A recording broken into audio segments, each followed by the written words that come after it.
Good morning. We have 33 members of the public registered to speak today.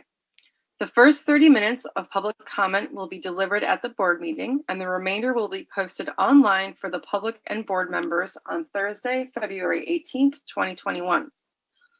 As a reminder, we ask that all public speakers adhere to the MTA rules of conduct and decorum.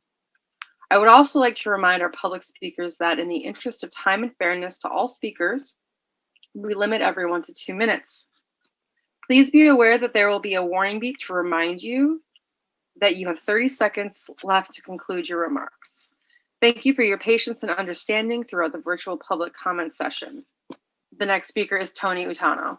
Good morning, I'm Tony Utano, President of Transport Workers Union Local 100. Nobody feels safe in the subway, not the riders and certainly not the workers. Daily ridership was down 3.5 million last year, but more people were robbed, raped, and murdered in the system.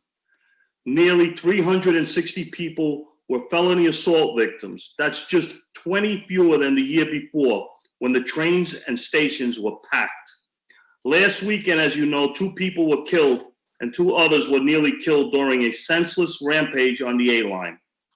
So why is the MTA still pushing forward with a plan to temporarily shutter subway station booths, leaving them unstaffed for periods of time during the morning, evening, and overnight shifts?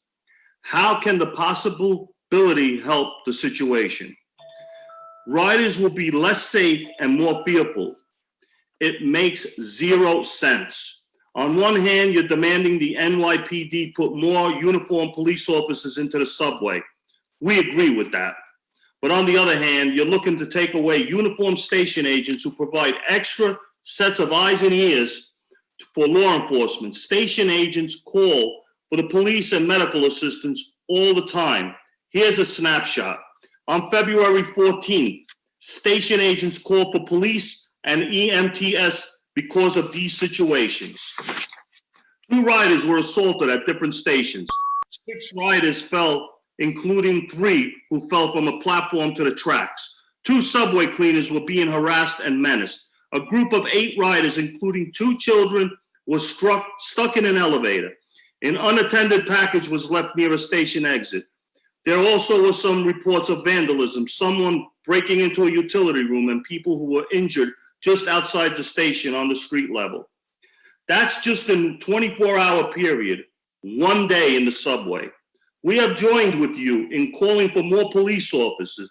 We have joined with you in calling on the state legislature to make spitting on transit workers a misdemeanor. Those are common sense measures to address real problems. This is opposite of common sense. Reducing station staffing would be a bad idea during the best of times. It's an absolutely horrendous idea today. Thank you. Thank you. The next speaker is Alita Dupree. Thank you, Board Chair Pat Foy and members. Alita Dupree for the record. My pronouns are she and her. It's good to be with you again. A lot going on today. I look forward to your conversations about tolling. Very important to fund our system. And we have a new administration. And I've always supported congestion pricing. So hopefully we can get that going.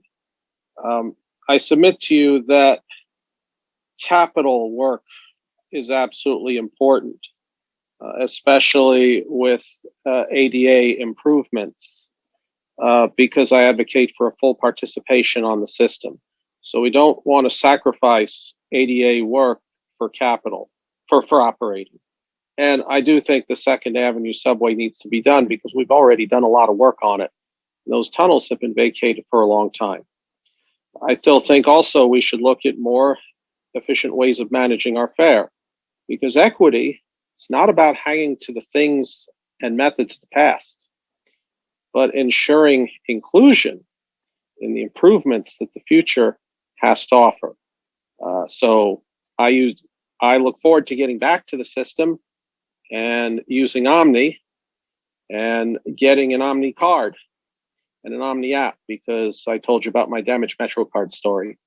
And I didn't mention it last month, but I appreciate you setting up a direct link for email to the board, which brings me to a web form.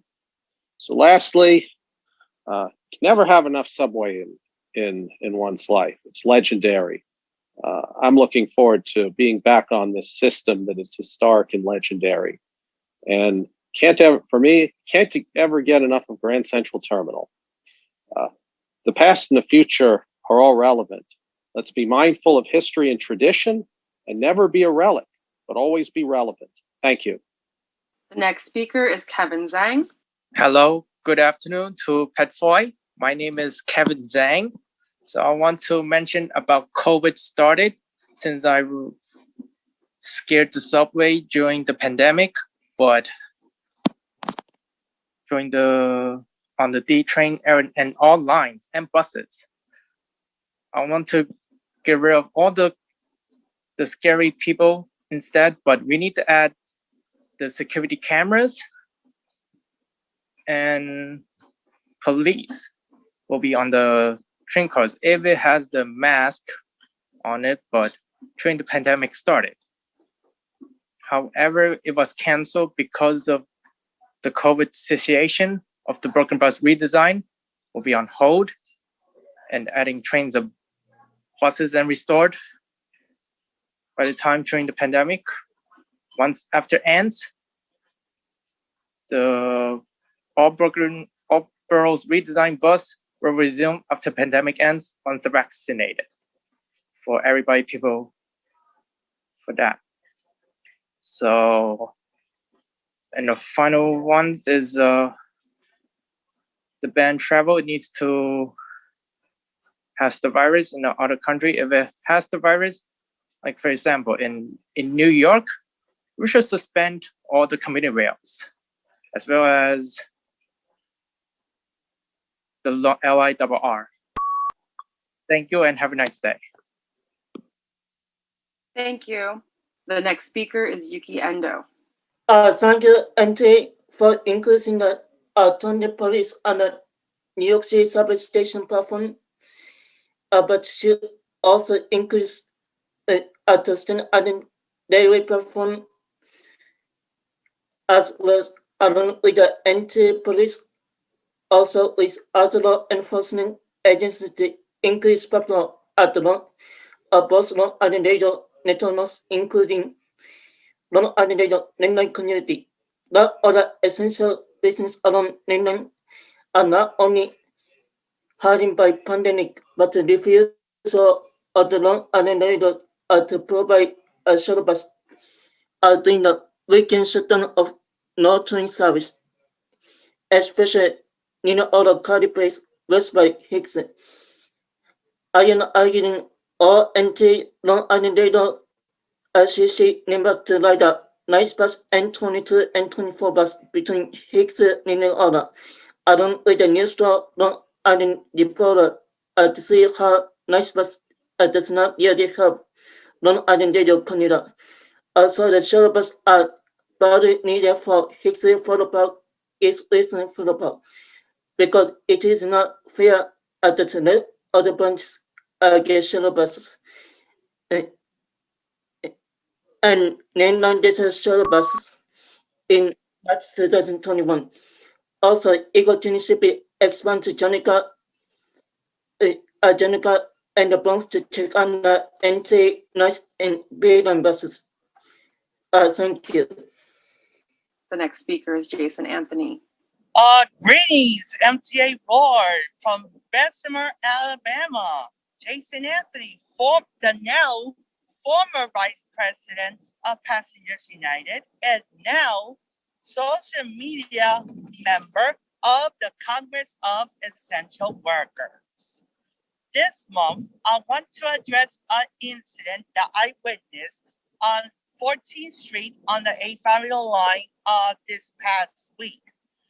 I witnessed a woman being let's say in a robbery. Her phone was stolen by another individual at that point. This guy went away with no security cameras in the area, not even in the fare control area, and no police presence at the time. So it's very important. If there's no security cameras, transit police is unable to resolve crimes like this, like it happened to me back in last year. So it was very little and too late. The announcement done yesterday by Governor Andrew Mark Cuomo and by Patrick Joseph Foy of having train service suspended between 2 and 4 a.m. because they know that that essential workers need to use the subway to get to and from their work place during those times. Because bus service is so infrequent out those times.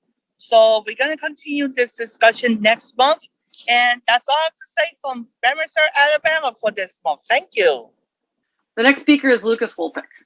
Good day once again, MTA board members. Today you'll be voting on toll increases.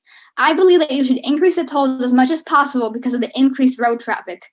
I urge the MTA to implement a congestion charge for cars traveling on MTA bridges and tunnels during peak times, as well as implementing a gas tax.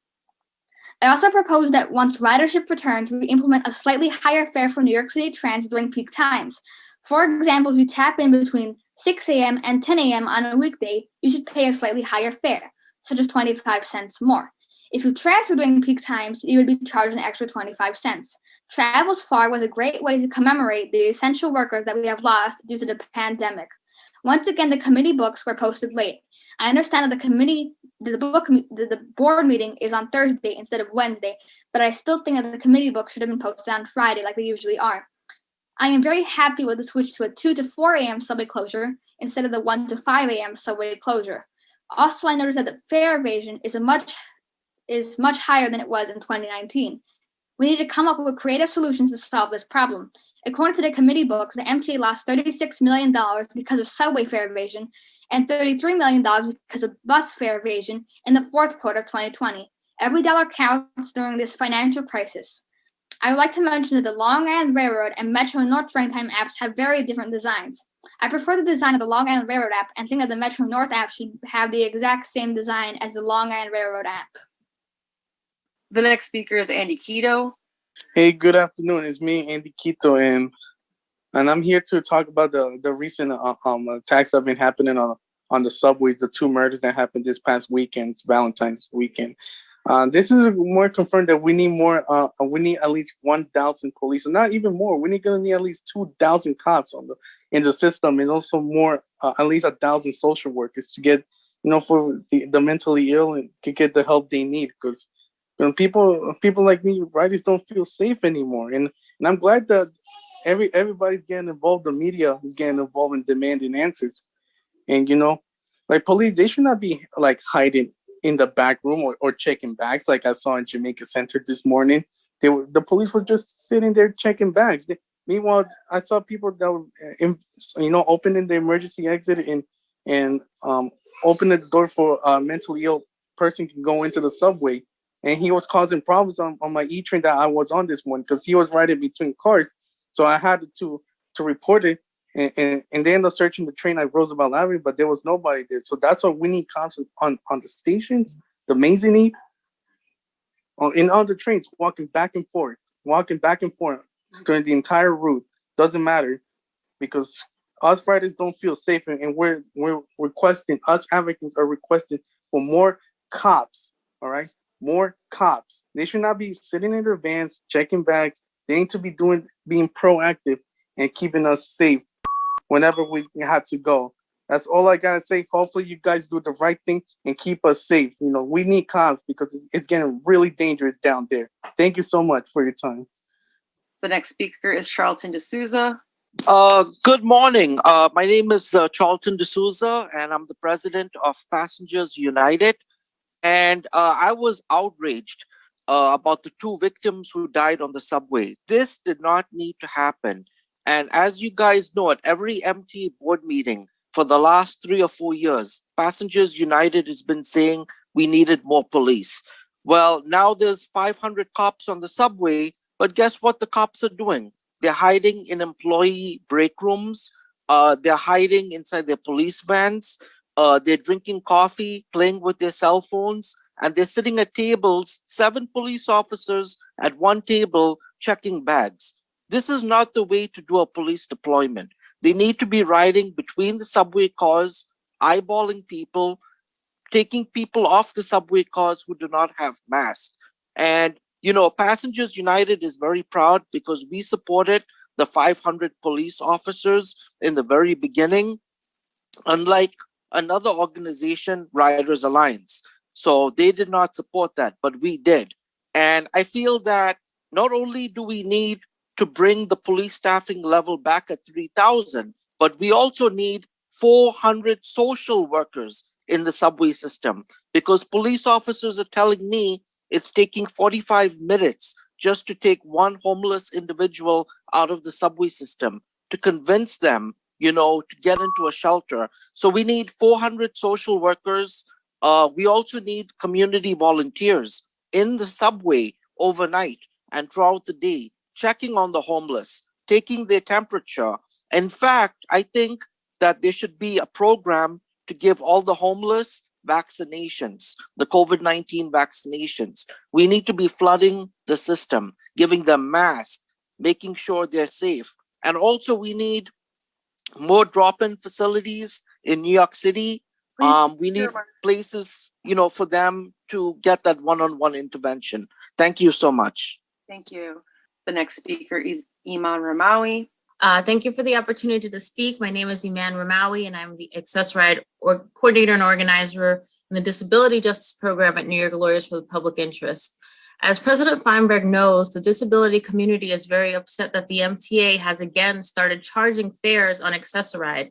We are very grateful that at the beginning of the pandemic, you immediately recognized the enormous safety concerns that fare collection presented for both the customers and the drivers. Those safety concerns are just as critical now as they were a year ago, given that New York's high COVID numbers, and the MTA must protect the only group of riders who are forced to have direct contact with their drivers to pay their fare. We also oppose a fare hike since it will have a horrible effect on people with disabilities.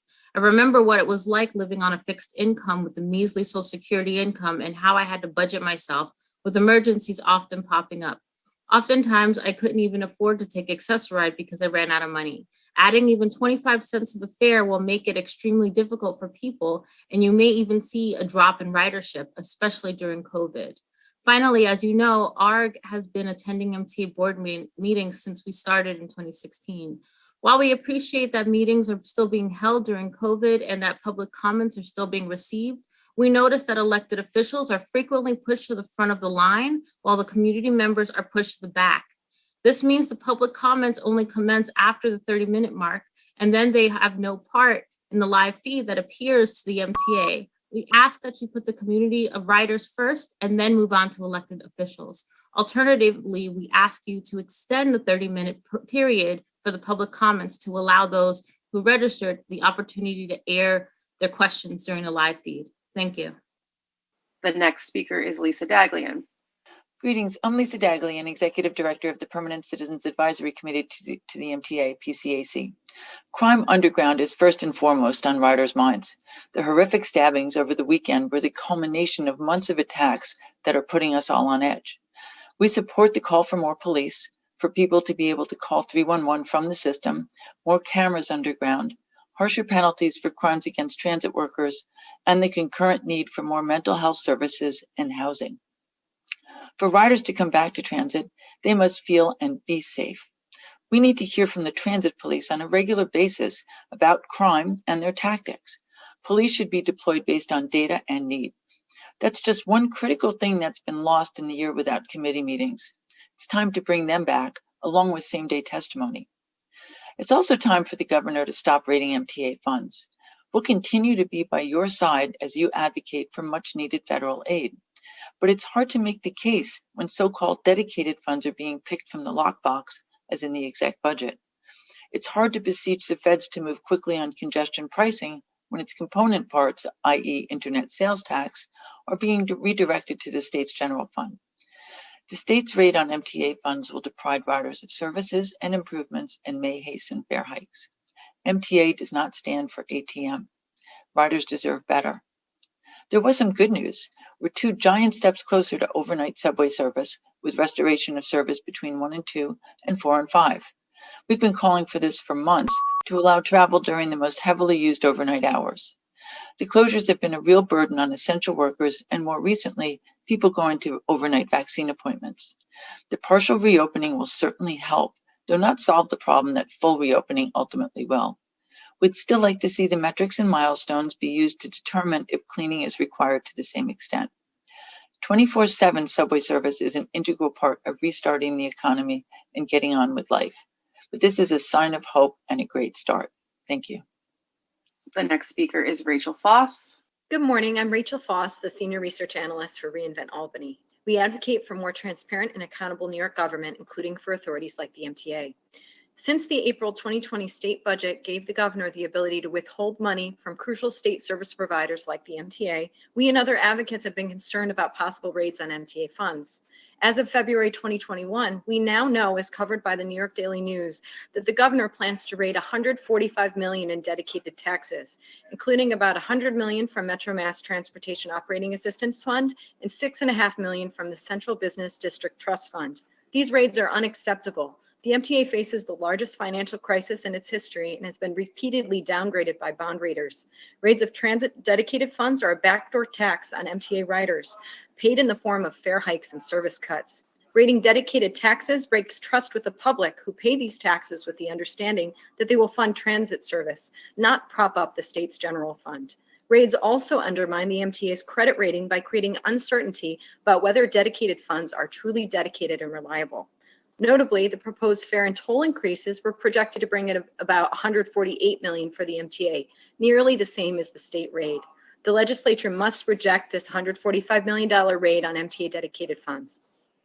While we now know how much the governor plans to raid for next year's budget, the MTA and the state division of the budget have still not answered exactly how much money New York State has taken from the MTA in the current year's budget. Is it $261 million or is it more now? And how much will be paid back to the MTA?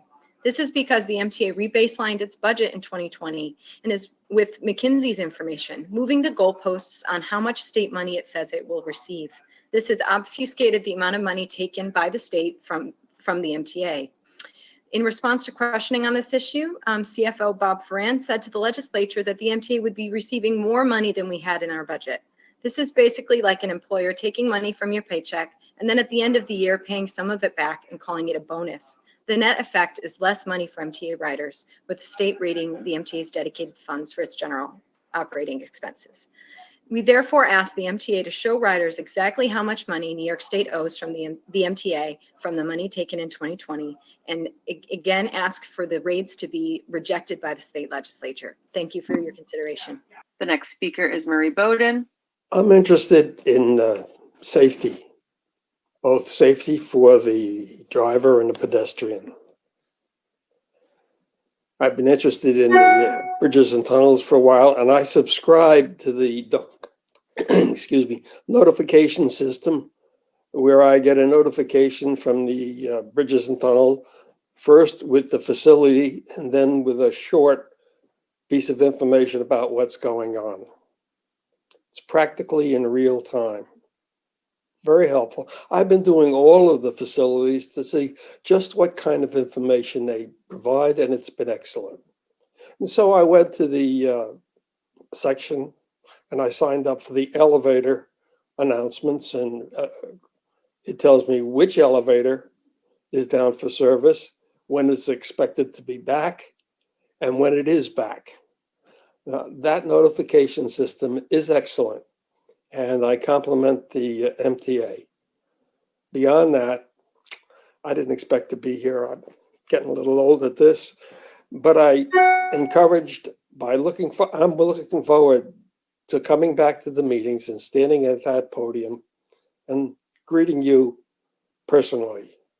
There's a value in personal contact, and I look forward to it. And I again thank all of the people at the MTA and others who have taught me, one, how to behave, and two, what else is going on. I get confused. I'm 87. I get confused by this on and off beeping stuff. But I'm looking forward to seeing you all again. And I think you all are doing an excellent job. It's a difficult time. Thank you. I'm done. Bye. Thank you. The next speaker is Mary Parson Lavelle. Good morning. My name is Mary Parison Lavelle, Chair of Civics United for Railroad Environmental Solutions. I'm speaking today on behalf of more than 1 million people in Queens, Nassau, and Suffolk counties whose health is being needlessly harmed by toxic emissions of these diesel emissions from the Long Island Railroad's 1970 locomotives. You unconscionably sold and continue to lease these unregulated, high-polluting locomotives to your freight rail concessionaire, New York and Atlantic Railway. Since 2013, the New York State Legislature has given the MTA LIRR $3 million a year to clean our community air by repowering these locomotives. However, the MTA recognized that the Long Island Railroad did not conduct a real and fair competition after procurement irregularities for prototypes came to light. This is why the MTA stopped 2 procurements for this locomotive power.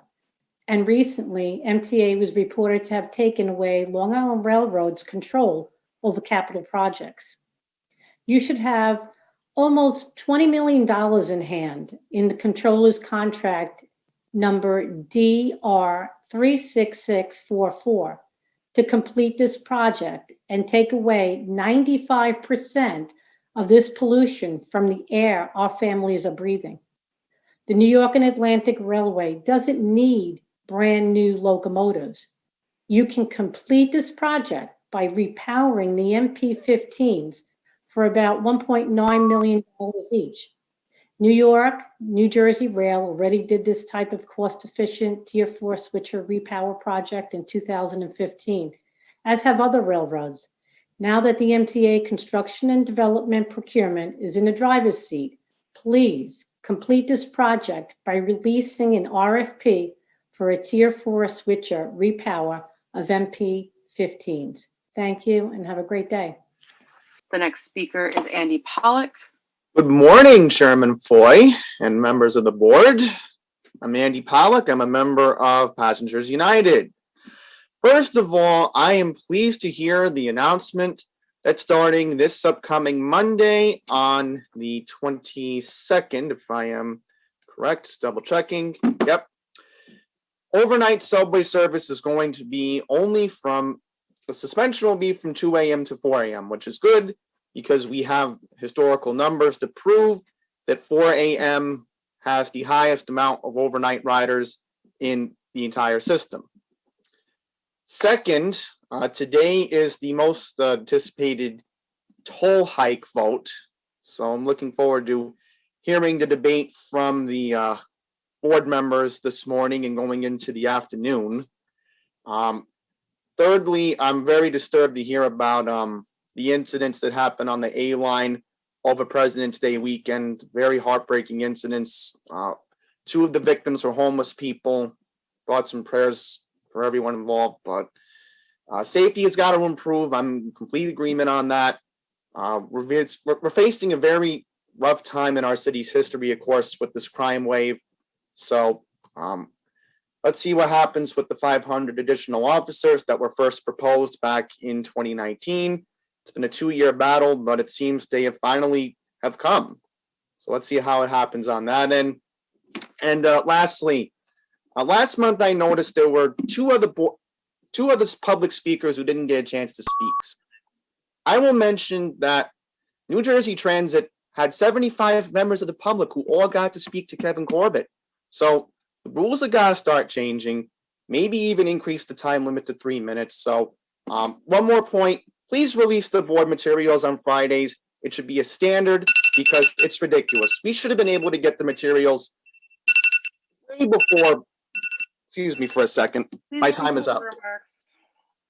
Point is, please release the board materials when it's not a holiday weekend. Thank you very much. The next speaker is Gerard Bringman.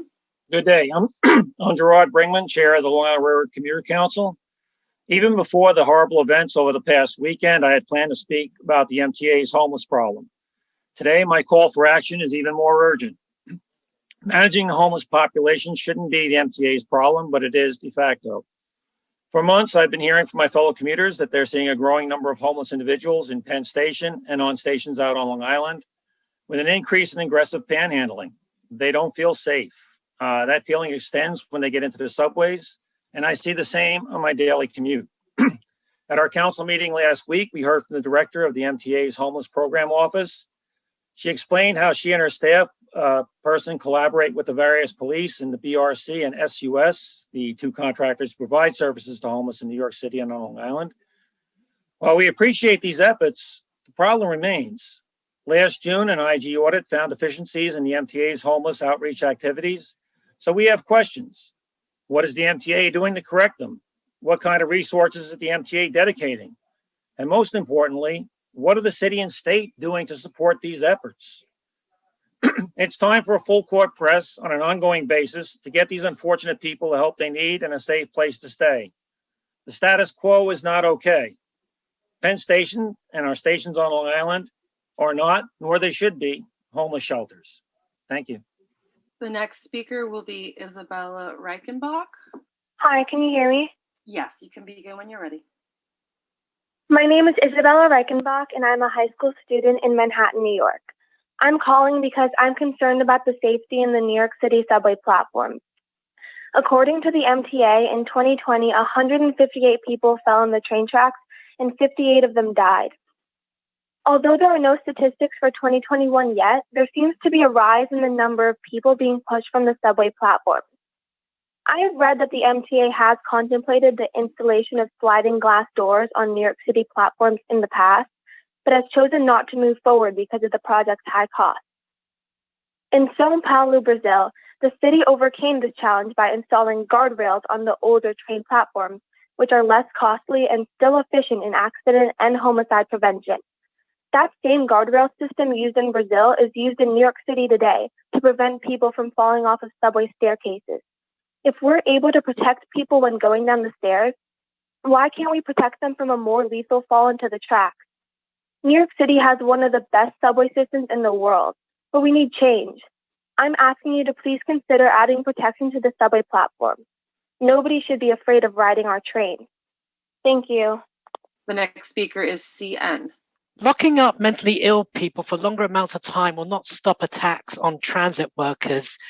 In New York City, most of the psychiatrists, therapists, and counselors will not take patients with Medicaid, other health plans, or who are uninsured. That needs to stop. It should be a requirement that if a psychiatrist is going to be certified in New York State, they cannot turn away a mentally ill person on the fact that they are unable to pay or that they are uninsured. I also think there should be a financial stipend to help encourage homeless people and the uninsured to seek mental health treatment if they need to. And a lot of these people live on the streets not because they want to, but because they feel that it's safer than being in the shelter system. So there should be improvements to the shelter system and the mental health services, if there are any, in the homeless shelter system. We should have a public think tank to really address this issue of how do homeless people who are uninsured most of the time are able to stay on their medication, receive their medication, or even refill their medication. There needs to be a stop to psychiatrists only accepting people who are self-payers. After all, they should be helping people, not benefiting and profiting off of people with mental health issues. We need to prevent and not focus so much on punishment. These are our fellow New Yorkers, and we shouldn't think of them as anything less. We should really try to solve the issue. Thank you for listening. The next speaker is John Doyle. Hello, I want to thank the MTA and the board for this opportunity. My name's John Doyle. I'm a community activist on City Island and a board member of City Island Rising. I'm reaching out today just as a reminder to the board about about the Bronx Borough bus redesign, which I know has been put on hold because of fiscal restraints due to COVID.